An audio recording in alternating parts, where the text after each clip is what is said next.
प्रिय दर्शकों, यदि आपकी मेष राशि या मेष लग्न है तो इस वीडियो को पूरे ध्यान से देखिएगा, समझिएगा। इस वीडियो में हम समझने वाले हैं कि 25 अगस्त से लेके 30 अगस्त के बीच में जो विशेष ग्रह स्थिति बनने जा रही है, इससे क्या आपको लाभ मिलने वाला है। कई तरह के आपके जीवन में कुछ बदलाव होंगे, लाभ होंगे, क्योंकि हम चर्चा कर रहे हैं विशेष रूप से चंद्रमा की, चंद्रमा से बनने वाले योगों की। क्योंकि चंद्रमा का इससे पहले हमने जो सीरीज चालू की थी कि जो चंद्रमा के द्वारा योग बनेंगे उनकी हम चर्चा करेंगे।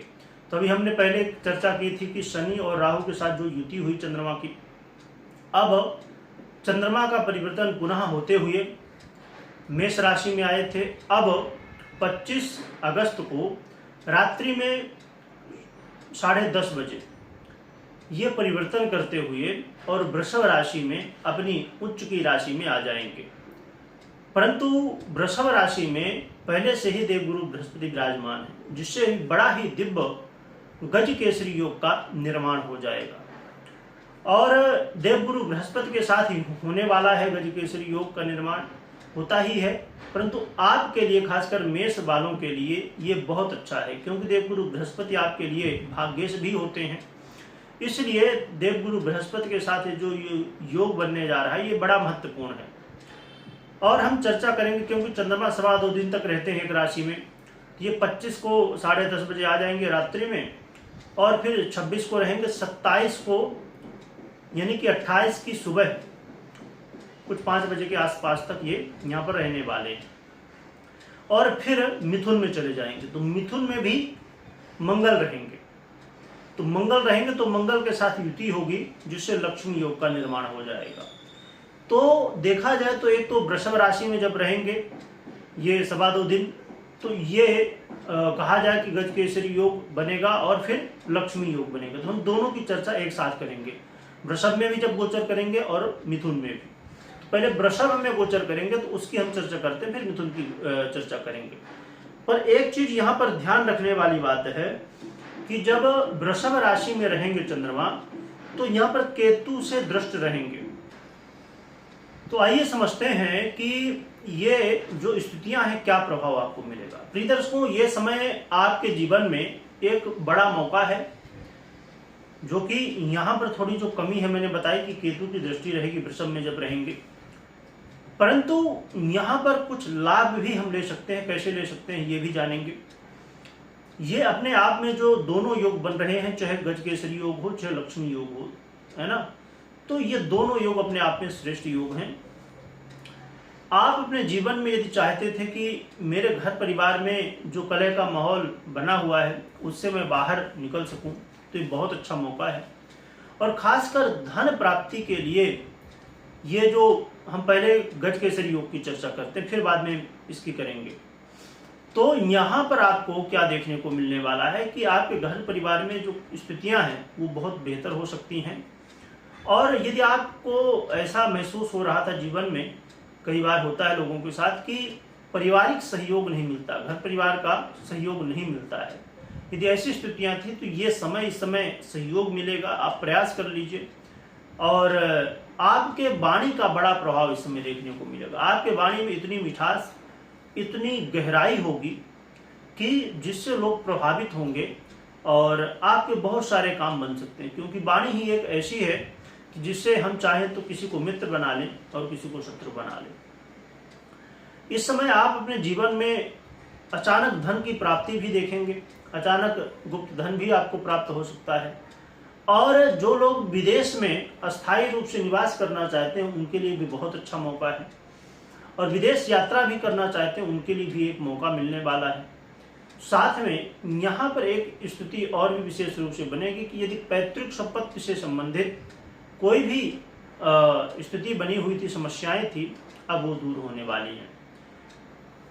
और यदि आप अपने जीवन में चाहते थे कि आप ऐसा कोई काम कर रहे हैं यदि पहले से कि जो पैतृक हो, मतलब आपके पिताजी काम करते थे और वही काम आप भी कर रहे हैं, उसमें यदि रुकावटें हैं, यदि गिरावट है, कहीं न कहीं वो ग्रोथ नहीं मिल पा रही जो आपको मिलनी चाहिए थी। क्योंकि हर एक व्यक्ति यही चाहता है कि हम अपने व्यापार को या अपने काम को आगे बढ़ाएं, यानी हमारे पिताजी ने जो कर दिया था तो वो तो ठीक ही है, पर उससे और भी आगे हम बढ़ाएं। तो इसके लिए बड़ा अच्छा मौका है। अपने पारिवारिक व्यापार को, काम को ग्रोथ देने के लिए ये बहुत अच्छा मौका रहने वाला है। तो देखा जाए तो ये गजकेसरी योग आपके जीवन में धन की स्थिति को मजबूत करेगा और भी ये लाभ देने वाला है। अब हम लक्ष्मी योग की भी यदि चर्चा करें तो लक्ष्मी योग की चर्चा आप समझ लीजिएगा 28 तारीख को सुबह से ही, 28, 29 और 30 तारीख को सुबह, मतलब दोपहर समझ लीजिए या सुबह समझ लीजिए 11:30 बजे, है ना, 11:30 AM PM नहीं, तो ये ध्यान में रखिएगा। तो ये जो समय रहने वाला है, इस समय आप देखेंगे कि आपके जीवन में जहां आप संघर्ष अभी तक कर रहे थे, आप कोई परीक्षा में हैं, प्रतियोगिता में हैं, वहां पर आप संघर्ष कर रहे थे, तो वहां पर सफलताएं, सोशल मीडिया से यहां पर लाभ भी मिलेगा लोगों को। साथ में इस समय कई सारे ऐसे काम हैं जो कि बनने वाले हैं, यानी कि आपको भाग्य का भी साथ मिलेगा और इस समय धर्म के प्रति, भगवान के प्रति आपकी रुचि बढ़ेगी और कहीं ना कहीं धार्मिक यात्रा करने का आपको मौका भी मिल सकता है। और भाई बंधुओं के साथ यदि वाद विवाद, कलह का माहौल, अनबन की स्थिति बनी हुई थी तो ये भी दूर होने वाली है। और आप अपने जीवन में इस समय ये देख पाएंगे कि अभी तक जिस काम से आप डर रहे थे, जिस काम को करने के लिए बहुत लग रहा था कि रिस्क है इसमें, मैं नहीं कर पाऊंगा, तो ऐसे ऐसे काम भी आप इस समय कर पाएंगे। तो देखा जाए कि ये जो 25 से 30 तारीख का ये जो समय है, तो इसके बीच में आप अपने जीवन में वो सब चीज़ें कर पाएंगे जो आपको करना चाहिए।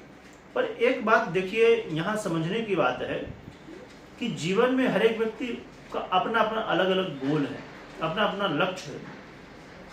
ये जो छोटे छोटे हमारे लक्ष्य होते हैं उनको हम इस समय अचीव कर सकते हैं, प्राप्त कर सकते हैं। क्योंकि अब समझिए कि 25 से 30 का ये जो समय है लगभग 5 दिन का समय है ना, सवा 2 दिन, सवा दिन।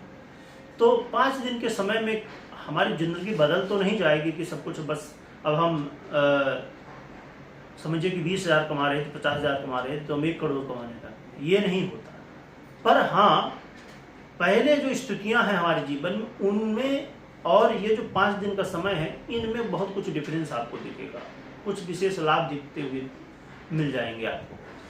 तो इसलिए ये समय का सही यूज करना चाहिए, यानी कि जब देखिए समय अच्छा हो और हम कर्म भी करें तो हमें वो सफलता मिल जाती जो हम चाहते हैं। पर समय अच्छा ना हो, हम खाली कर्म करें तो वो रिजल्ट फिर उस समय ना मिल के फिर बाद में जब समय अच्छा होता है तो मिलता है।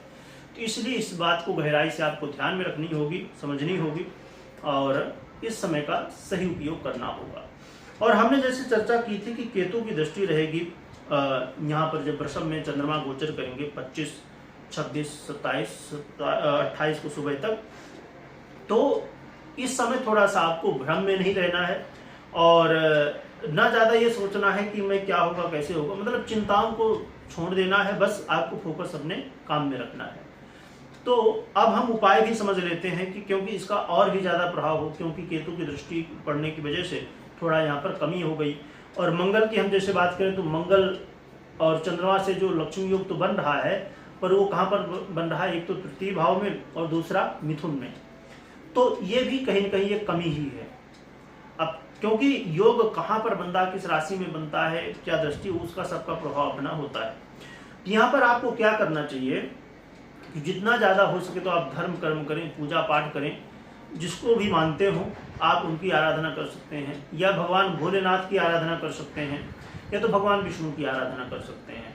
तो इससे क्या होगा कि यहाँ पर और भी ज़्यादा ये जो योग बने हैं, राजयोग बने हैं, ये और मजबूत होंगे। मतलब बृहस्पति हो गए, चंद्रमा हो गए, मंगल हो गए, ये और भी अच्छा रिजल्ट आपको दे पाएंगे। तो भगवान विष्णु या तो भोलेनाथ की आराधना करिए और असत्य भाषण से बचिए, धर्म का पालन करिए। और साथ में अब देखिए देवगुरु बृहस्पति हैं, इनका जो प्रभाव है ना, तो अब इनका उन लोगों को प्रभाव थोड़ा कम मिल सकता है जो मांस मदिरा इन सब चीज़ों को जो है तो आदि हैं जिनके, तो इनसे बचिए, है ना, तो और भी अच्छा प्रभाव मिलेगा।